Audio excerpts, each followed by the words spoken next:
Hey y'all, this is filmmaker Ron K. Armstrong, and today I want to talk to you about a subject that's kind of important to me, and it's called how minorities are Hollywood's puppets. So let's start and go right into this. Let me just take my glasses off because I don't want to have glare shining everywhere if you guys look at me.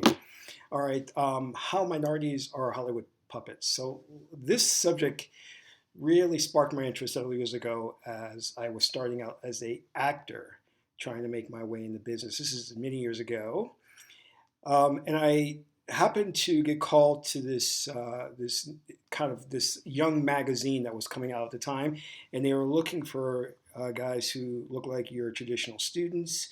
So I went up hoping to get chosen for this magazine spread, and they picked this guy who was a b-boy, kind of dressed, kind of look a little bit like Run DMC in a way. But I never forget that moment because I remember like I was already going for auditions. I consider myself a very good actor. I look pretty decent. But the thing that struck me is how stereotypical of a person they wanted. They weren't looking to break ground or to show reality, but they were looking to stereotype individuals. So years later, director Robert Townsend, if you don't know who he is, came out with a film called Hollywood Shuffle. You guys should check that out, where he actually talked about that subject matter, how Hollywood stereotypes different um, um, ethnic groups, and they use that as a way to pigeonhole you into roles, and you're not getting enough a variety of roles, and you're not getting enough opportunities in the industry. Now, how does this relate to what I'm saying? Because I think that during a time when Robert Townsend made that film, he was right on point, and consequently, he went on to make another film called The Five Heartbeats, which is a sensational film. If you haven't seen that, you have got to check that film out. It's called The Five Heartbeats, and in fact, they should reboot that. It was so awesome. But anyway, in fact, it's better than the NWA and all these music biopics they're doing now, which are just, in my opinion, total trash. So check The Five Heartbeats out. But I digress. So basically, we face a different situation in Hollywood right now, and what I'm seeing is, due to my studies, because I'm constantly trying to keep up on what's going on in Hollywood and what's going on in industry, what I'm seeing is a trend. I'm seeing individuals being chosen, not just for particular roles, but I'm seeing writers chosen, directors chosen, not because they're talented, because they fit a certain agenda. And what is more than likely, it comes up to be a liberal agenda. You don't have to be talented. You don't have to have written in that genre. But what you have to be is on board with their agenda. And I'm seeing that very, very clearly where the selection of certain individuals, speaking minorities here, who are put into those positions, who are sought after and hired, aren't done so because their work stands out. They're done so is because they can be used and manipulated by the Hollywood agenda to fit the liberal agenda. And Hollywood is all about agendas. If you watch my other videos, I talk about how when it comes to minority artists, you are most likely going to be used, and not for good purposes. I wish they would exploit me by throwing money at my way and saying, Ron, write more sci-fi movies. I would gladly do that. So, I can go on give you numerous cases and points, but you just need to look at shows like Empire. If you just look at Tyler Perry and what he's doing, and more than recently, I think it was the Awkward Black Girl. Now she has a show called, I believe it's called, what is it called? Awkward, whatever it's called, because I don't watch it. But the whole impetus to giving Issa Rae, not trying to hate on her, of course I would never want to do that, is that if you watch the show, and I've watched some of the episodes and was just appalled and turned off, it fits in with the agenda of the emasculation of black men, which is attacking black men, and they often use that, and they use black women as a proxy to do that because Hollywood doesn't want to be called as racist or saying that they're slamming black men by trying to emasculate them, by not giving them really good roles where they're seen as the heroes, roles where they're seen as very sexual. They don't want to do that, so they go through these proxies and they use these proxies in a way to do this. I think who had coined the term, I think it was Marcus Garvey, said they're buffers. You know what I mean? They're bourgeois buffers. But I'm seeing this trend a lot where you see, if you watch Empire, and Lee Daniels can be talented all he wants. Empire is a very the show really degrades black people to making you think that all we can accomplish is creating a rap empire. We're not captains of industry. We're not exploring the universe. We're not building fiber optic cables and masters of technology, but we're more just confined to just being rap moguls. You know what I mean? So, and the reason why I point him out and I point others out is because what they tend to do, and you'll even see this in corporate America, and Hollywood is an extension of that, is that they don't pick men like, for example, Spike Lee, who are going to rock the boat.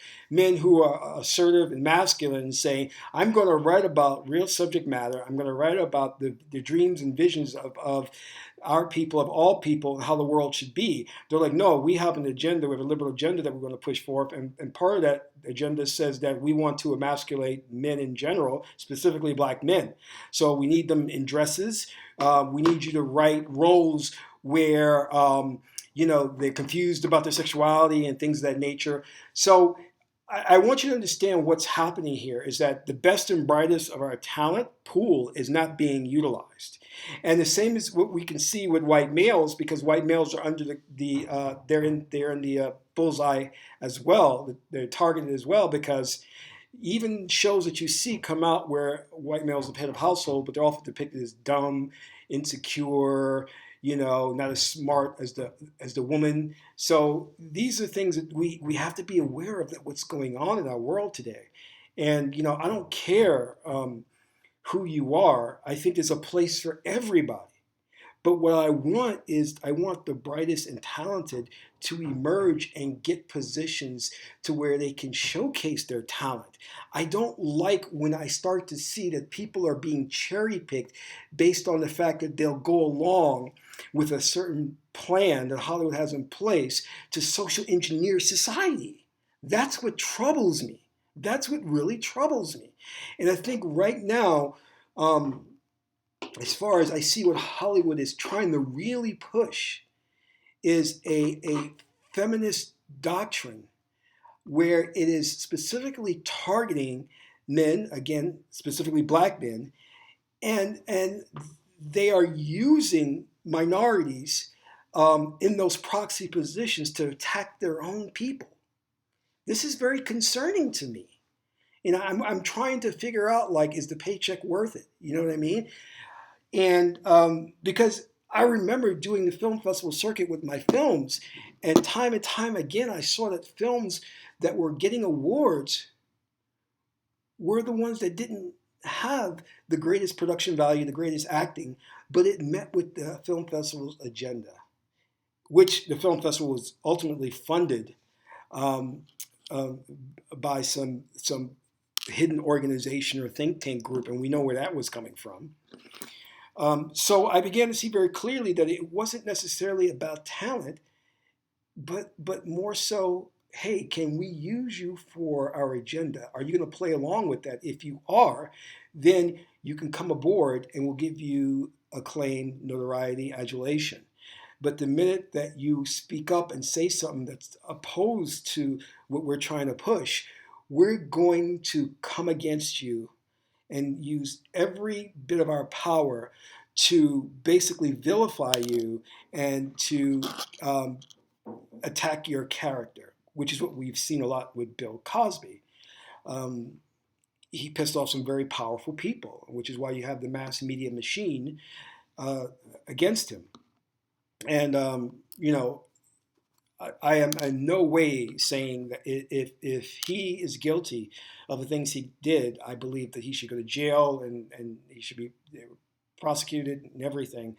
But when you see this consensus of thought by the media, and every media outlet has the same talking points, then you have to start to question things. And we have seen time and time again throughout history, especially with Hollywood, that those individuals who are free thinkers and free spirited are the ones that are put on the peripheral and that are ostracized. Case in point, I was always bring up people like Marlon Brando and others like him, and I don't think he was that radical in his thinking. But I think it's a time for people to stand up and start to talk about what's going on. And one of the things that I try to do is focus on hacking the system. I said, here's what's happening. If you think that you're going to walk into Hollywood and it's going to be this place that's going to open up, there's going to be unicorns, there's going to be rainbows, and they're going to say, come, this is the town of dreams, you're going to make it, you're going to be a star.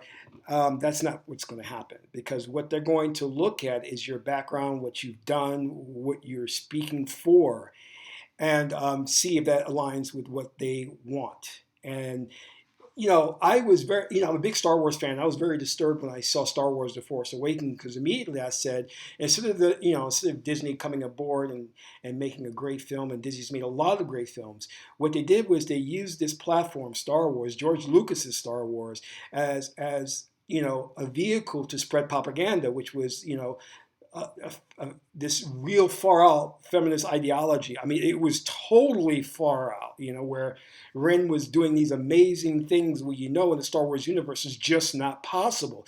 And at one point I was like, did they even like watch the original Star Wars trilogy? Because they're not only they're not following the storyline, they're not consistent with the storyline, but they're just going off with these magical things that the main female character Rey can do, and I'm like, wow. So what is the purpose of Luke Skywalker going to Dagobah and studying with Yoda when Rey can just summon all these Jedi powers? But that's what they have to do. Is that they're when they secretly have this message they're trying to put out there, they do these things. They co-opt these intellectual properties, and they basically craft them around the agenda. And you, as a director or writer, if they find that your background meets with that agenda, then you're welcome to come aboard and direct or write the film. You know what I mean? Because what I'm seeing now is individuals who've written articles, individuals who don't have a background in certain story matters or fans of certain genres are getting opportunities. And I'm saying, well, how are these people getting opportunities when they've never written a sci-fi film and yet they're directing a sci-fi film? How is that even possible? But then you start to understand when you look at what the sci-fi film is trying to push, the agenda it wants to push out there, then you understand, you say, oh, well, I see why that person was chosen. When I saw Issa Rae getting the deal for, was it Insecure? And I'm like, well, I did watch Awkward Black Girl, which I thought was kind of cute. I didn't think it was a brilliant web series. How are they opening their arms and giving her a deal? And then when I began to realize what they were trying to push was that, oh, well, Issa Rae's gonna, well, the character in the web series meets a white guy.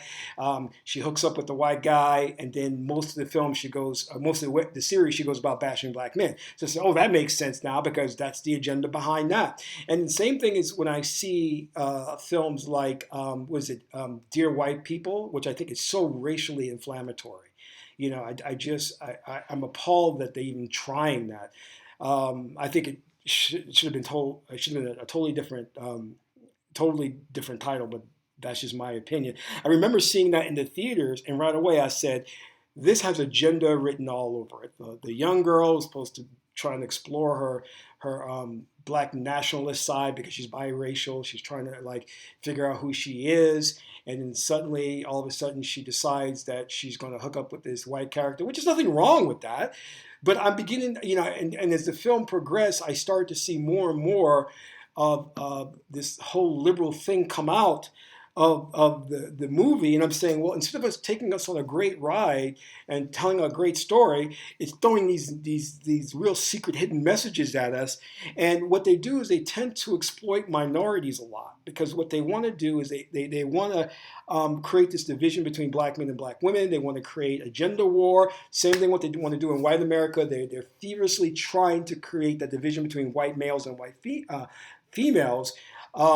And by pushing this strong feminist, and I hate to even use the term feminist because I don't think a lot of feminists agree with some of the far out stuff that they're teaching. I think third wave feminism is very different between Hollywood's view of where certain women are beating up an army of men. I'm thinking that's really, really ridiculously far out.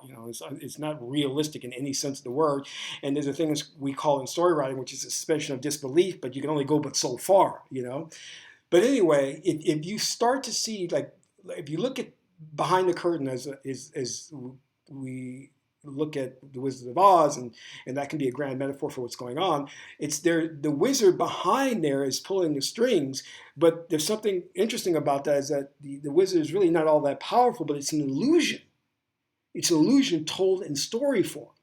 But the mass audience is sucking it up without question, and I understand why, because movies are a very powerful medium, and when you take us on that journey, that story, we're not thinking with the logical left brain, we're thinking with the right emotional brain, so we get caught up in the emotions, and they know that. So what they do is they tend to like feed us these subversive messages, and Hollywood could do so much good to heal the world instead of pushing um, these negative ideologies. Now, let me set the record straight. Um, the Because we have a real problem in polarized thinking, because we tend to think left and right.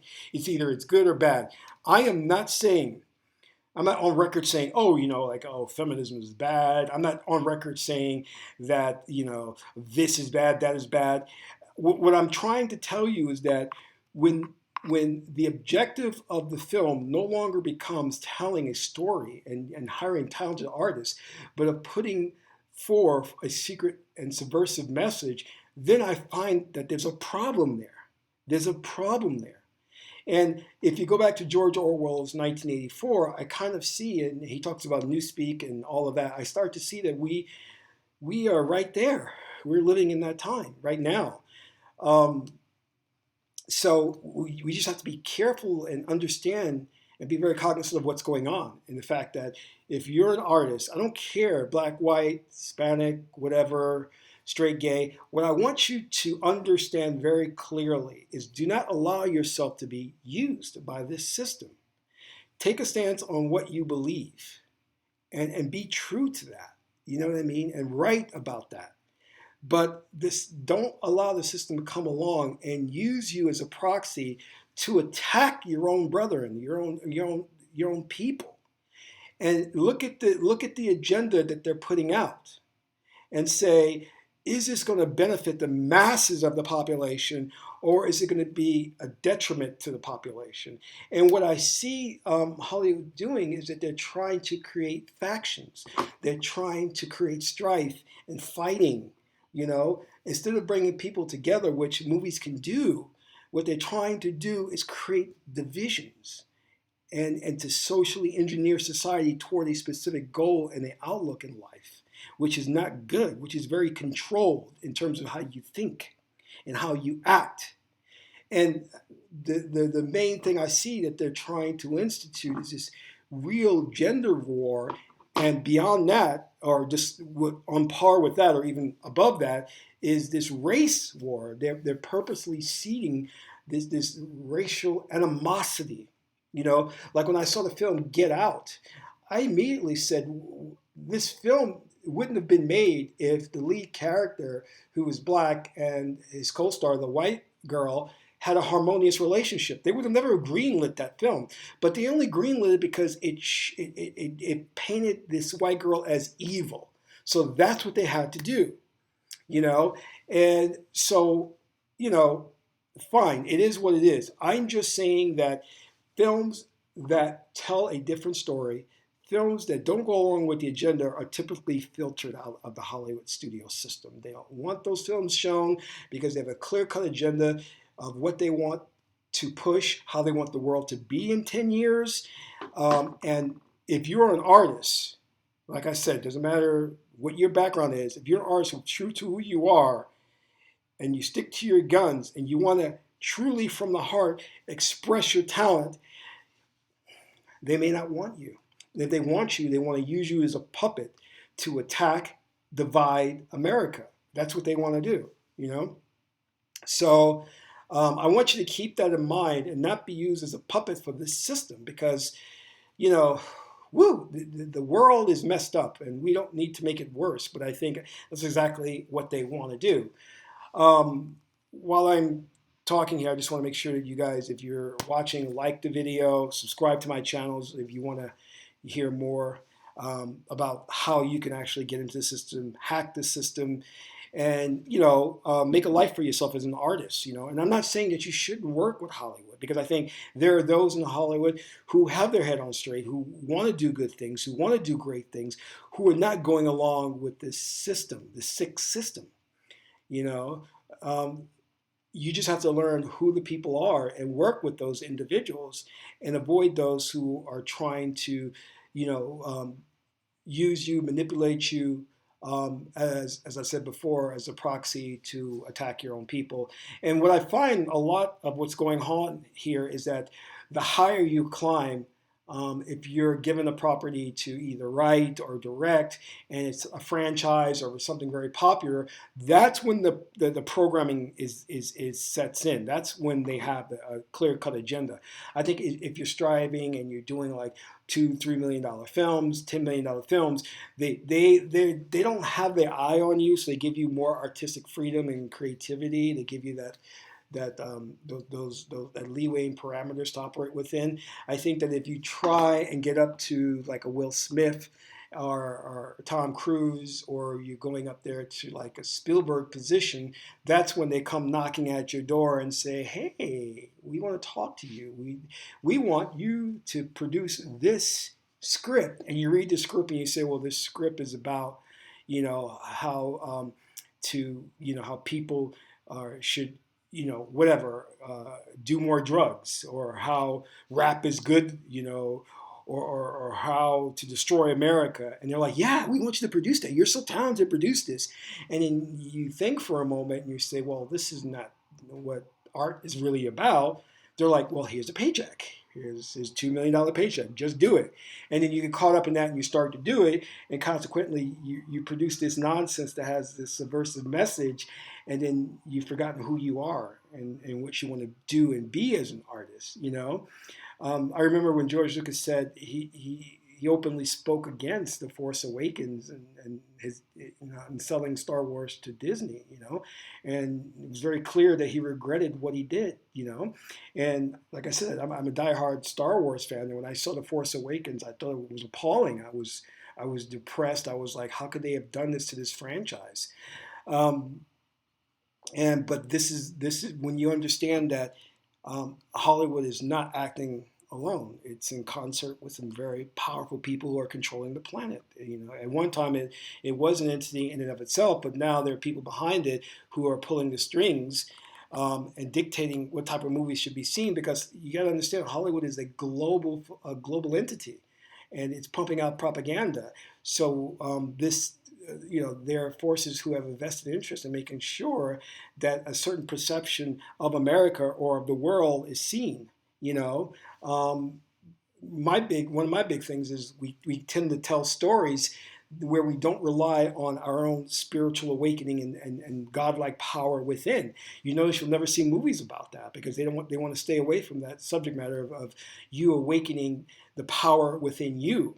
They're not going to talk about that. Instead, everybody has to be like a Bruce Willis and get all these guns and armies and fight, or Tom Cruise in Mission Impossible and do these impossible acrobatic feats to overcome the villain. But they never really dive deep and say, you know what, you can work with people, and meditate and really transform the thinking and perception of the world through very indirect means. They're never going to get into all of that, because that taps people into a power that is way, way, way beyond the physical, and that's something they don't want to deal with. But anyways, I didn't mean to get like metaphysical on you guys, but again, I want you to really think about where we're headed, and how you need to start thinking about hacking the system, getting in there, and getting around all of the BS that's being put out there. Because I want you to position yourself to where Hollywood is calling you, and the way to do that is that you're going to have to gain influential friends and powerful alliances, and put yourself in networks and apprenticeship programs to where you'll be seen and you'll be first of mind when they start thinking about projects, and to make yourself so damn good that they have no choice but to come directly to you. So, hey, listen, last thing I have to say is I'm giving a seminar, in Las Vegas, May 20th.